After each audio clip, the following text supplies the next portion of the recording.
Latar belakang sejarah Lontar Yusuf dalam masyarakat? Latar belakang dari Lontar Yusuf, kenapa Lontar Yusuf itu sampai tahan itu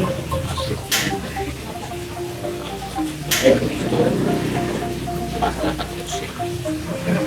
Karena kalau kita ngomong Lontarnya Yusuf, sekalipun kita tidak pernah ketemu sama yang namanya Yusuf, tapi Nabi Yusuf selalu dikenal dengan anak-anaknya. Dalam versi Lontar, tamparan itu bukan hanya terdapat pada sisi wajah, tapi baik budi seperti perilaku. Yusuf itu begitu. Dan pusing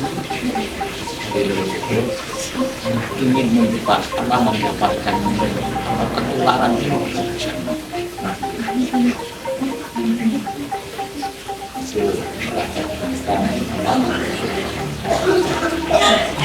Lalu dalam bentuk apa dan bagaimana proses sholat Yusuf diwariskan? Mungkin Ya semuanya itu lapar ya.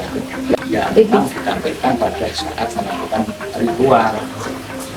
Juga untuk manuskrip, ya karena di situ ada tulisan sastra dan penyampaiannya, pembacanya itu melalui tentang-tentang.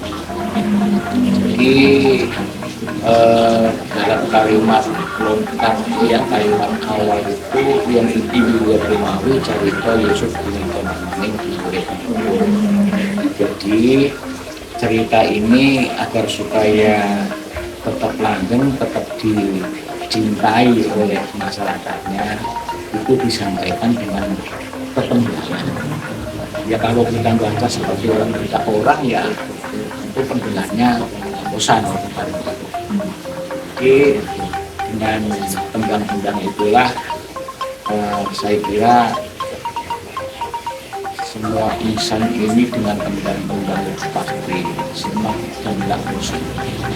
Nah, kalau untuk posisinya Surat Yusuf dalam kebudayaan di begini Mas, kalau kita ngomong masalah lontar, perjalanan dan perkembangannya Lontar Yusuf kok sampai masuk ke belakang sini, karena Lontar Yusuf itu secara umum, secara global itu ada pesan moral yang mau disampaikan. Pesan moralnya seperti apa?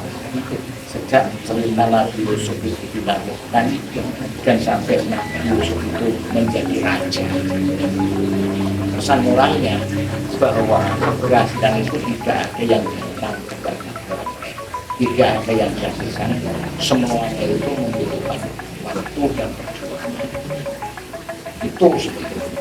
Di samping Nabi Yusuf itu dikenal wajah yang ganteng, walaupun kita tidak pernah ketemu, tapi dia dari segi hidup pekerti dan perilakunya, dia termasuk perilaku yang baik, bagus, sampai dia mencapai menjadi tentang perbedaan Surat Yusuf dari versinya Jarot.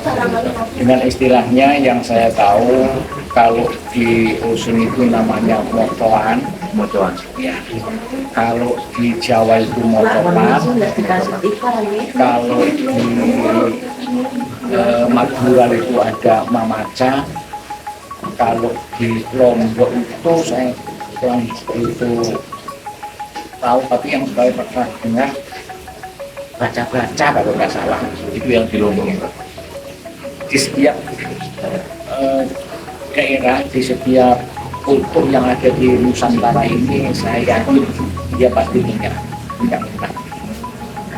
Ya teman, sekarang menurut peneliti yang namanya Pak Muhammad itu dari Belanda, yang relatif itu masih murni lontar dari naskahnya itu yang ada di kalau dilihat dari tiap daerah yang di Kemiren itu yang kayak istilahnya paling kuat gitu. Ya, masih murni benda ya. Oh gitu. Kalau nilai yang menonjol dari Lontar Yusuf, Yang saya sampaikan ya, pemahaman Lontar Yusuf itu begini. Lontar itu kan biasa dibaca di saat-saat hajatan warga, misalnya sunatan, nikahan, terus orang sedang mau rumah ya, sedang mau rumah itu nyelamati rumah baru, kayak rumah baru jadi gitu, rumah baru kayak masukin rumah gitu. ya, kayak orang itu dititipkan orang hamil ya, semuanya itu satu tujuannya agar supaya diberikan berkah seperti apa yang diterima Nabi Yusuf. Keberhasilan dari kebaikan ya, perjalanan Nabi Yusuf itu sendiri, dari seperti yang Nabi Yusuf itu dibuang oleh saudara ya, termasuk itu ya. Makanya di situ kenapa sampai dibaca di hajatan nikahan sunatan itu ada namanya sinom jeram. Sinom jeram itu yang menceritakan seorang putri yang tergiur tenggelam dalam ketampanannya Nabi Yusuf waktu ngupas jeruk sampai jarinya teriris hampir putus, dia nggak terasa. Nah, dalam kalimat ini nanti agar supaya yang dihitan ya jangan sampai sakit sampai dia diharap seperti karomah yang diterima sang putri saat melihat tidak terasa sakit. Di kehidupan masyarakat Kemiren ini itu yang ya itu yang saya bilang tadi. Begini, kalau Lontar Yusuf ini bentuk wujudnya itu kan manuskrip atau naskah. Tapi kalau kita terangkan, wujudnya bukan dari bentuk buku, tapi bentuknya dari budi pekerti dan perilaku, agar supaya budi pekerti dan perilakunya Nabi Yusuf yang dianggap baik itu bisa mewarnai kehidupan masyarakat Kusim keseharian.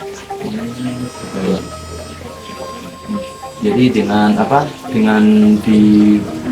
digunakannya Lontar Yusuf dalam acara apapun yang ada di masyarakat Kemiren ini, itu kan ibaratnya kayak menandakan agar Lontar Yusuf ini tidak hilang. Tidak, kalau begini, saya kira bukan hanya di Kusim, dimanapun dan orang apapun, orang beriman apapun, kalau melihat sesuatu yang baik itu pasti keinginannya ingin niru, ingin melakukan, juga ingin mempertahankan kalau sesuatu yang baik. Ya kebetulan di sini Lontar Yusuf itu dianggap suatu ajaran yang baik, didikan yang baik, itu yang dipertahankan. Lontar Yusuf itu ada beberapa tokoh atau judul tembang, yaitu ada 4, 1 Kasmaran, 2 Pangkur, 3 Sinom, dan 4 Durmo. Nah, bagaimana bentuk tembangnya di masyarakat Kusim? Ya ini saya coba ingin menunggang Popo Durmo versi Kusim Banyuwangi. Wonten cerita satu manjing ing swarga, lali mogong ana nggih sawiji asu alas ingkang bisa rerasan maturing Nabi Apikuni kapindho Nihiro Pyakindo Soleh. Kaping 3 suna kang taping turwa saipul kapinangge kang jarmo sadahan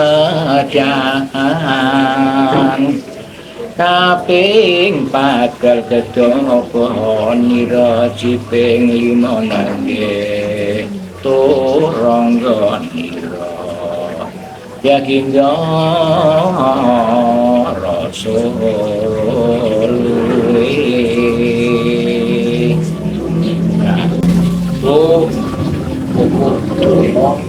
yang menceritakan ada 5 binatang yang bisa masuk ke surga.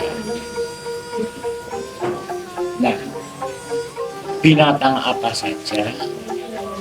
Yaitu salah satunya ada kudanya Kanjeng Nabi, itu yang menceritakan. Tapi pertanyaan besarnya bukan binatang apa saja, sekalipun anjing itu dibilang najis, tapi ada anjing yang bisa masuk ke surga. Pertanyaan besarnya binatangnya binatang apa? Bukan itu sebetulnya. Anjing saja bisa masuk surga karena anjing itu berjasa untuk kehidupan yang lain. Nah, kalau sampai manusia yang notabene ya lebih sempurna daripada binatang-binatang nggak bisa masuk surga, apa kesalahannya? Itu pertanyaan besar. Jadi sebetulnya ini kalau kita mau jabarkan, ini kritik yang sepanjang masa ini. Binatang bisa masuk surga, masa manusia nggak bisa masuk surga. Ini yang menjadi kontrol orang sih. Ini salah satu bagian dari pesan moral yang saya maksud yang ada di ini ada di pupuk ilmu.